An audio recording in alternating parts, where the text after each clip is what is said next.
Oh, traffic is so bad. So bad. Who would want to drive a car in Bangkok? I wouldn't. No ambition to drive here at all. This traffic just seems to be getting worse and worse in this city.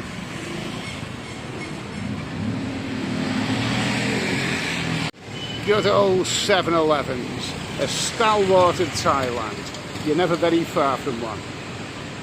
Hi guys, Steady Eddie here, having a stroll through the main streets of Bangkok. And you know what? It's really good to be here. I like this city. Well, when I first came here 20 odd years ago, 25 years ago, something like that, I didn't like it. Because I like a city where you can walk around, and this just seemed like a big sprawling city, and I kind of got lost really. But it really grows on you. As the years have gone by, I've just so got to like this place. Bangkok is a terrific city. It really is.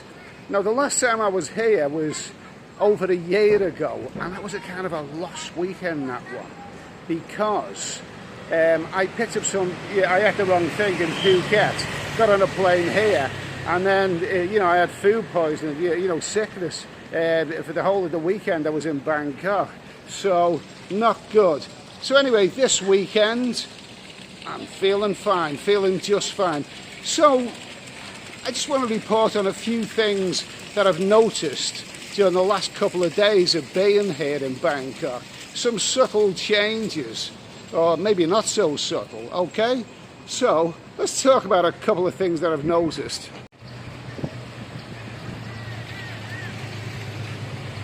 Okay, the traffic. The traffic. I don't want to bang on about it. Well, I probably am banging on about it. But that taxi journey from the train station the other night was horrendous. Bangkok was listed some years ago as the worst city in the world for traffic.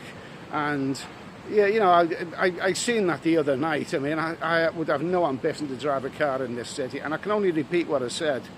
If you've never been to the city before, and you're going to book into a hotel or pre-book a hotel, and you want to be close to the nightlife, then make sure your hotel is close to the nightlife, because you don't want to be getting a taxi night after night. Even tuk-tuks, they get stuck in traffic jams, and it's fairly horrendous. Okay, so that's one thing I've noticed. The other thing I've noticed, little incidents. Last night I went into Nana Plaza. Things are getting a little bit more strict here for various things. I went into Nana Plaza, and because why did I go to Nana Plaza? Because I wanted to go see some heavenly bodies dancing natural. Is that strange? So I went into Nana Plaza, a couple of places where I've been before in there, and it was just fine, really. But getting into Nana Plaza, the doorman, the security, they're more strict than they used to be. They're asking for ID. They didn't ask me for ID, but they asked other nationalities for ID. And they looked through my bags. I have this bag which I carry here for my equipment in, and it just looked more. I'd only call Nana Plaza when you enter Nana Plaza to be that strict. But then again, you've had YouTubers who've gone in there and filmed, and yet I was upstairs on one of the balconies overlooking Nana Plaza, and there's a couple of security men there with eagle eyes and walking talkies. YouTubers are the villains, going in there, filming things and that they shouldn't be filming. So they're very strict on that sort of thing in this day and age. I think there was one famous YouTuber who got clobbered, didn't he, for filming in there, got banned. Anyway, that's one thing I noticed. Now, another thing I noticed, somebody said to me, go-go bars, they're a rip-off, be careful of them. I don't think they are, not here in Thailand. Even in Bangkok, they're not a rip-off. They're absolutely fine. If you get ripped off, you've either done something wrong or gone into the wrong one. I had a good little night last night, and I give the girls a tip, the ones who are like, splashing around in those soapy little bath. yeah, I give them a tip. Why the hell not? So, I give them a tip. Drinks. I had in one of these bars, I had San Miguel Light, 33CL for 180 Thai baht, and in another one it was 165 Thai baht. Now that isn't cheap, but for a go-go bar with all those heavenly bodies around, I mean that's quite reasonable. No, the go-go bars, they're not a rip-off. They're not.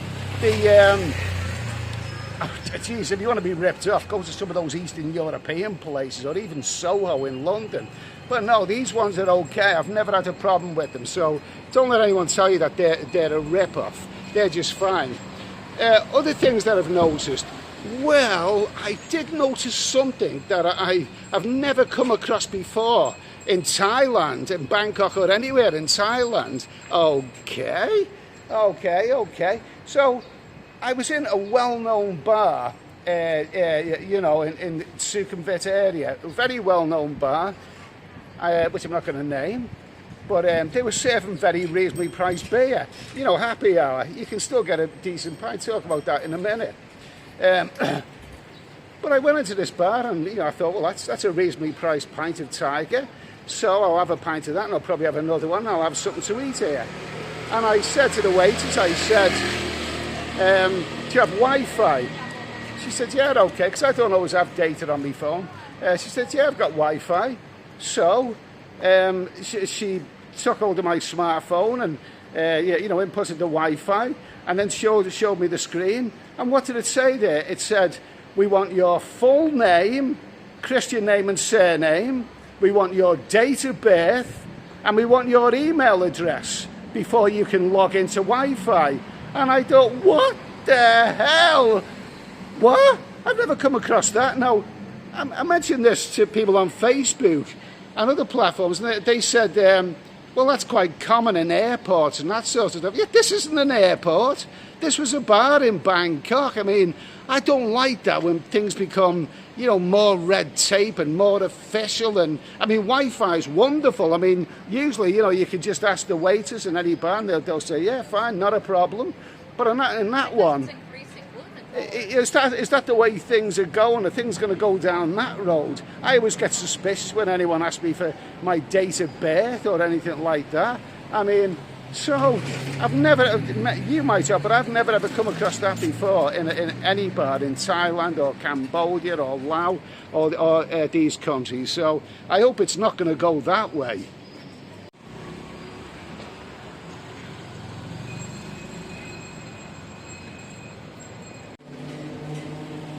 So something else I've noticed around the Sukhumvit area, it's becoming very, very multicultural. I mean, I seem to recall a time when all the freelancers were Thais or maybe from Laos or whatever, the neighbouring countries.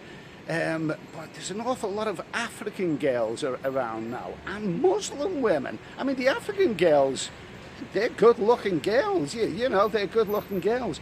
But Muslim women who are, you know, in their traditional garb, you know what I mean? I don't want to say too much in case it's, you know, I'm, you know, I'm not supposed to say it. But yeah, African and, you know, sort of Arabic, Muslim women standing there amongst the freelancers. And what comment can I make on that? Well, it is what it is. That's all I can say. And I mean, you know, good looking, and I'm not passing any judgment or anything like that, so don't get that idea. Anyway, but I just thought that I'd mention it. Anyway, but the only thing I will say is that they're obviously working, yes.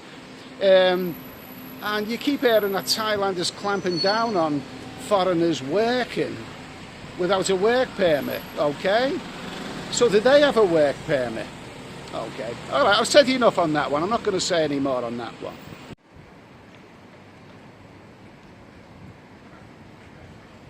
And the other important thing that I want to mention is I keep hearing reports that Bangkok is becoming ridiculously expensive. It's become a really, really expensive capital city. I wouldn't say so. I wouldn't say so at all. I mean, I'm staying in a touristy area of Bangkok, not in the suburbs, but in the city centre. The hotel I'm staying in is a good hotel, and it is a very, very reasonably priced hotel. without giving you the price out, let me just say that this is a capital city here, and if you were to have the same quality of hotel on close to the action in another capital city around the world, you'll probably be paying about 5, or in some places maybe even 10 times as much for the same. So you can still get great quality here. As for food and drink, well, that's not necessarily that expensive. I quoted you those prices for the beers in go-go bars, but then what would you expect?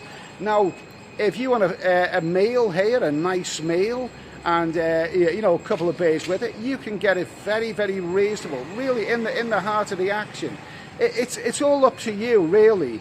If you stray into the wrong place, then it's going to be very, very expensive. But these bars and restaurants, they have the prices, the menus, the prices for the food and drink outside. So stop to have a look at them, make your own mind up. I mean, right now I'm going to have a wander around, and then I'm going to have a couple of beers and a nice meal, right in the heart of the city. And I'm not going to pay much money. I'm going to pay about what you'd pay in some of the reasonable priced establishments back in England, or maybe even less than that. Bangkok doesn't have to be expensive. It really, really doesn't have to be expensive. So I'm quite happy to be here. Including the day that I arrived, it's only like 4 days that I'm here. So this is it's gone over anyway. I mean, I wish I was staying longer in Bangkok. I really, really like this city. So, like I say, the things that I mentioned, about I wasn't happy with that Wi-Fi incident. The traffic is fairly awful, and but there's some subtle changes here. But Bangkok is still a very, very affordable city, and it's a wonderful place. And if you've never been there, come and check it out. It's absolutely amazing.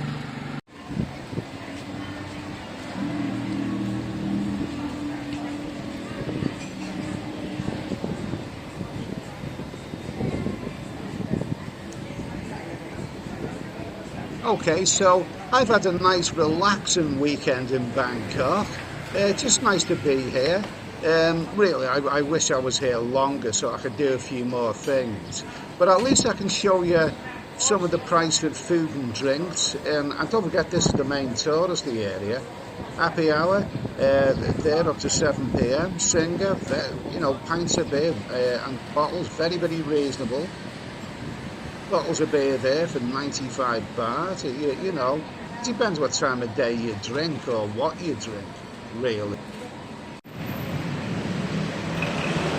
Like I said before, if you stray into the wrong place here, some of these posh places on Sukhumvit, well, what do you expect? You're going to pay a lot of money for food and drink. But if you want good value, you don't have to go very, very far to get it. And I've had some lovely meals, and here since I've been here. There you go, the old wacky backy stuff is still in business.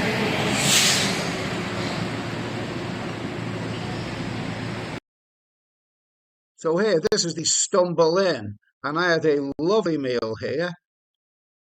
Wow, lovely stuff here. It's $2.99, including a pint. Now, a pint, you can get a pint of Tiger for 100 baht here during the daytime. So I had 3 pints overall, and a nice meal for 499 Thai baht, and I'd say that that's very good value. Not complaining about that at all.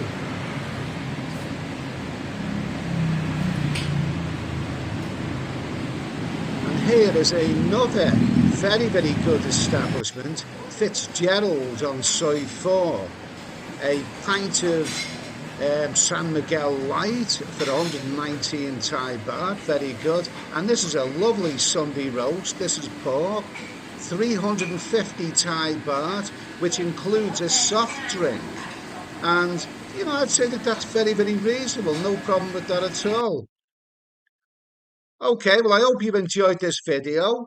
And I've enjoyed being in Bangkok. Like I say, the next time I'll probably stay a bit longer. I just had a very, very relaxing time.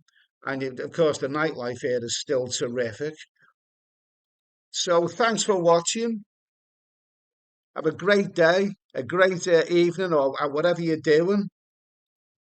I've had to mute the sound there because they're playing Hotel California. Oh, yes, and by the way, I write books as well. I just thought I'd mention that. I write books like Five Go to Pattaya and Pattaya Psycho. Both of them are available on Amazon KDP under the name of Edward Sweeney. You are welcome to check them out, and they're getting quite good reviews. Okay, so thanks for watching once again, and I'll see you soon in the next video. Onwards to Pattaya.